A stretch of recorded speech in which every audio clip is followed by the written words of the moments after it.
Hello, and welcome to the reading of the week for March 19th to 27th, 2021.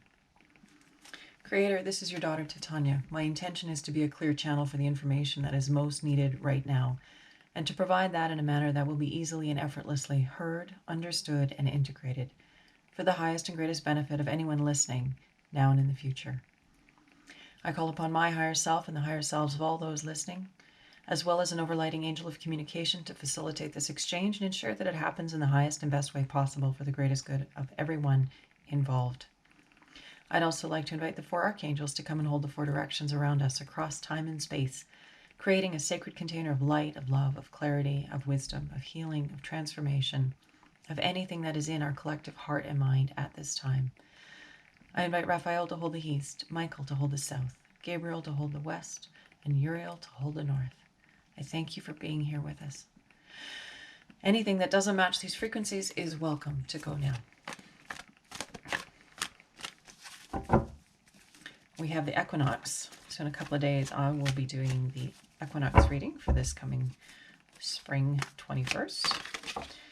In the meantime, let's see what we need to know for this week.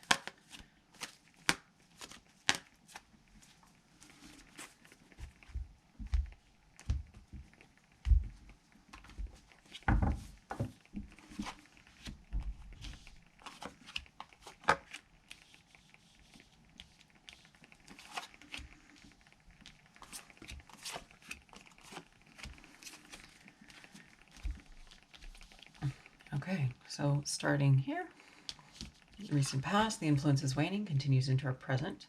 We have the card of the Fool. The Fool being the first card of the major arcana, but of course it's not really the beginning and the end, it's a cycle. As the zero reminds us, it's a cycle. It's all life runs in cycles, in spirals. And so the Fool is the energy of newness, of curiosity, of openness, of beginning the journey, of eager anticipation, all of those good things that happen when we begin a journey. That's the quality of this energy. This is sitting in our recent past. So this energy of the Fool, of taking this energy of open eyes, fresh perspective, curiosity, wonder, anticipation, eager anticipation. Those are the energies of the Fool that we want to be carrying forward with us into our near future this week. Major arcana, so of course it is an important card.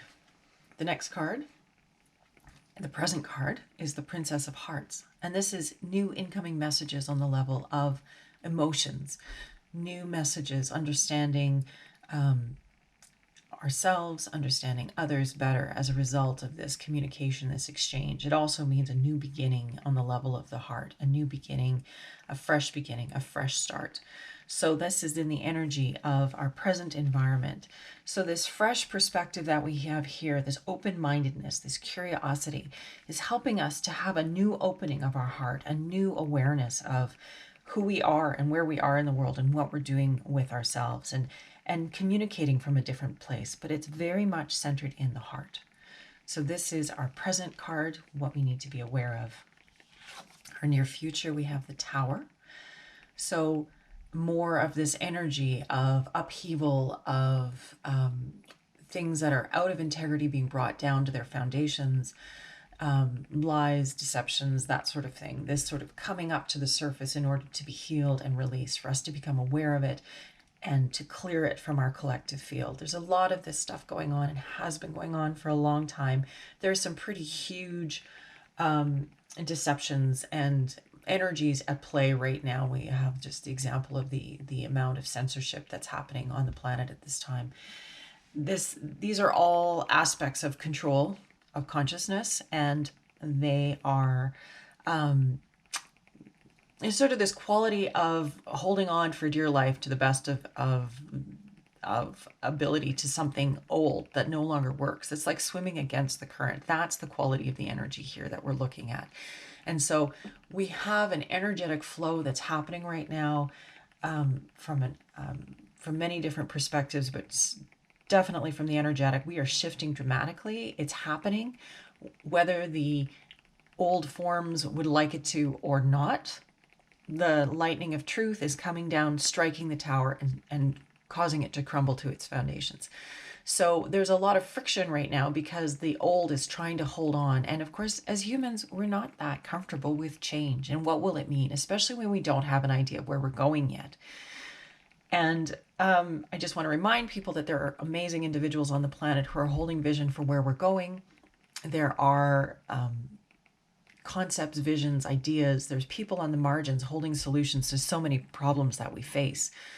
But so long as there is this old guard that's holding on tooth and nail and doing its best to control the narrative, to control how things were and get it to continue in the same vein, then we can't really move forward collectively. But so this is why the old has to break down from the rubble, from that foundation, that clean space. We will start new, we will start fresh, we will rebuild in a good way, in a congruent way. And that needs to be informed by this open-minded curiosity, this new state of heart, so that we can build this beautiful future on this falling away of the old.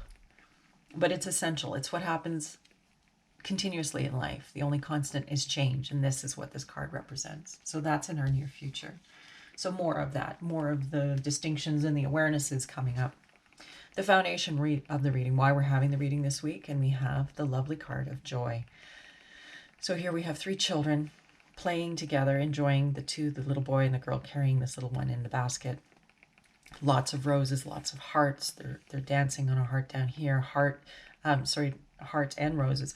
Roses being the symbol of love and the universal symbol of love. And so these are pink roses. So this is joyful, lovely, happy, friendly love. This idea of simplicity, of joy, of well-being, of just wanting what's best for the other, of looking forward to working together to making things better for everyone. And the simple joy that comes when we use our talents and our gifts and our skills and we pull together to make things better. This is a very lovely card. This is the energy, the foundation of the reading for this week, is this idea of coming together to craft solutions, to bring what we have forward into the world from a place of enthusiasm and love and joy, knowing that we have something to bring. However, harshly we may judge ourselves, we are all here on this planet for a reason. We all have something to contribute. And when we come together from that place of joy and enthusiasm, we can create wonderful solutions, because we're going to need wonderful solutions. We see from this energy of the old falling away that no longer served us, it's important for us to let go of the side of the pool and start swimming to the other side. You can't get there unless you let go of what was. And what was really wasn't serving us. There were so many iniquities and holes and problems that need to be changed and addressed. And so this is everything. This is our world. This is our paradigm. And even how we maybe are interacting with our world needs an overhaul, us personally, in terms of our relationship with life. So we can expect this energy of change to continue, but always inspired from the place of our love for each other, our love for this planet, our love for who we are and the gifts that we have to bring, and coming from that place of enthusiasm and enjoyment and love and service, and informed by this open-mindedness and curiosity and wonder for life, this beginning of the journey, and letting that inspire us. How we need to conduct ourselves, the Hanged Man, pulling ourselves to a new perspective, opening our minds, looking at things differently, being willing to look at things differently, truly being curious, not just lip service, really wondering what else is out there, how else can we do things, how else can we co-create in this world together. So very important how we need to conduct ourselves. Again, major arcanas indicate soul growth and the importance of becoming aware, of becoming self-conscious and being co-conscious with the universe and life, having our eyes open to what we're in the midst of and how we're co-creating with that energy. And this is about, again, having a fresh perspective. This guy has pulled himself up and hung himself from his ankle so that he sees the world differently. And when we have a fresh perspective, when we have that reframe, we come back to the world with a renewed sense of purpose and understanding, greater enthusiasm, greater connection to all that is. But that reframe has to happen. We really need a reset. And it will start with our consciousness and it will trickle out into the physical from that place of thought, from that place of vision, from that place of imagination, generative creativity. So that's very important. So that's how we need to conduct ourselves, pulling ourselves to a new perspective, being willing to see things differently, and getting curious. How others are going to be, card of romance. It's kind of fun. It's almost like a Valentine reading. It's got that feel to it. So, how others are going to be, this romance with life, this romance with being in love with life. Our love of life, our love of this beautiful planet, our love of each other is what's going to get us through these transformative times that we're in the midst of. We need to be motivated from love. So you think about the times when all the Aquarian planets have been doing their thing like they are now, where they are. We have a lot of planets in Aquarius. I'm not an astrologer, so I can't speak to that. There's great astrologers out there. Pam Gregory is one I recommend. And so when we think about the times, just two examples of when we've had many, many planets in Aquarius like we do now, and we think about the 60s, that was another time of change and transformation from this place of love, this place of romance with life. The changes needed to happen, and this upheaval, the love generation came up, and the hippies happened, and it was this idea of make love, not war.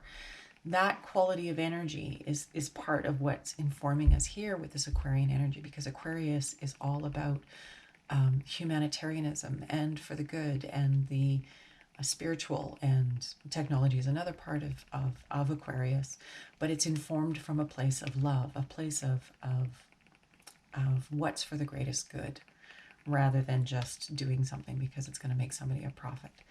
So, and then another time when we had many, many planets in Aquarius was in the time of the Renaissance. And that was another time of flowering in humanity from a place of amazing expansion in the arts and creativity and how we thought and how we see things. So what this is telling us is from this position of how others are going to be, we're going to look into life, or look out into life, and look and see how others are expressing their love for this planet, how they're expressing their love for each other, and how they're letting that inform them about the actions that they're taking, the words that they're saying, the expressions that they're making out into the bigger picture. So the outcome for this week is the Magician. Another major arcana. So we have 4 major arcanas in this reading, and we have 3 hearts. It's very much about heart-centered energy. It's very much about being guided from that deep inner knowingness from our heart space, moving through life from our heart. What would love do? Asking ourselves, what would love do? And the outcome here, this card here, is the Magician. And the Magician is all about pulling the elements together to create matter and reality. The Magician is a brilliant manifester, knowing how to leverage the powers of the universe to co-create something incredible, something new, something wonderful, but pulling together the 4 elements to create a new reality, a new presence in the realm of this 3-dimensional experience, or this bodily experience, if you want to call it that. So this is the outcome that we're moving towards, is this new flowering, this new manifestation, this new generating from this place of love, this place of heart-centeredness. We have the curiosity and the open-mindedness and the understanding that we're on a journey, that it's a fresh new beginning. We have to be curious and keep our eyes open and be willing to be in the moment and have the rich experience of now.